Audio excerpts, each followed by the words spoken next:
Not only in 18 did he had hope to believe. Verse number 19, he had faith to consider not. He had faith to consider not. What's 19? And being not weak in faith, he considered not. He knew what to make a priority and what to leave alone. He knew what to think about and what not to think about. His faith was so strong, he considered not his limitations, his own body. He considered not the limitations of Sarah, his wife, his family. Ponder on that just a moment. Because a lot of the things we think about that discourage us, we ought to leave alone anyway. He had faith to consider not. He looked and says, I'm not even going to think about how old I am. I'm not going to think about her womb being dried up. I'm not even going to consider that. If God said he can do it, he can do it.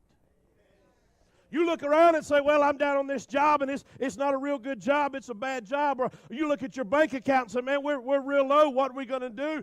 Don't consider those things, because when you serve an almighty, all-powerful, all-knowing God, God can take in the midst of the worst situations, God can still bring victory and glory in your life. I was reading this week, and I'm trying to remember where it was. I want to say Genesis 26. I may be wrong, so don't hold me to it. But I was reading about Isaac. And in Isaac's life, in chapter number 26, verse number 1 says, there was a famine in the land, in verse number 26, where he was staying.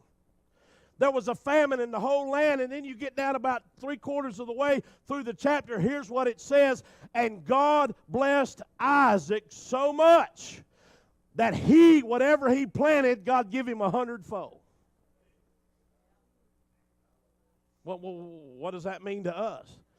Where he's at was famine. There was nothing. There was no increase. But in the midst of nothing, God still blessed him with what he needed. And I want to say to you, when we look around at the situation and circumstances we're in, we'll get discouraged. But don't consider where you are. Consider who you serve. Consider who's on your side.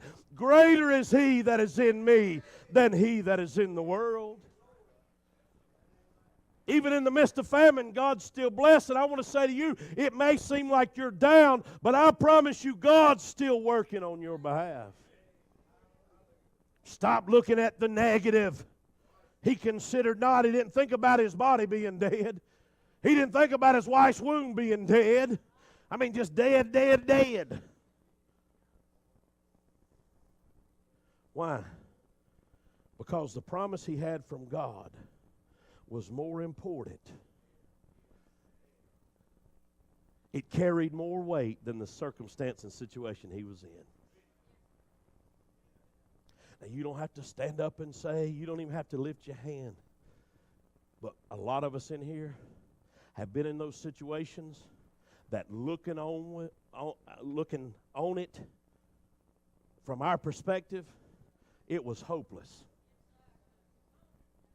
I mean, it won't happen. There's no way it can get better. There's no way they can get healed. There's no way that'll be fixed. There's no way God will put that back together. There's just no way, looking at the circumstances. But Abraham refused to even consider that it wouldn't happen. We've got to push that negative thinking out of our mind. It's not going to happen. No, not with that attitude. Because if we get to that attitude, we're not going to pursue what God has for us. We'll give up and we'll quit. What is it that you've been considering that's hindered you this week, this month, 2019, this brand new year? What is it that has already hindered your thinking because you consider it too much? It's too overwhelming. The person, the individual, the circumstance, the situations, it's already become too overwhelming for you because that's all you dwell on. Do you know how Abraham kept the faith? He learned what not to consider.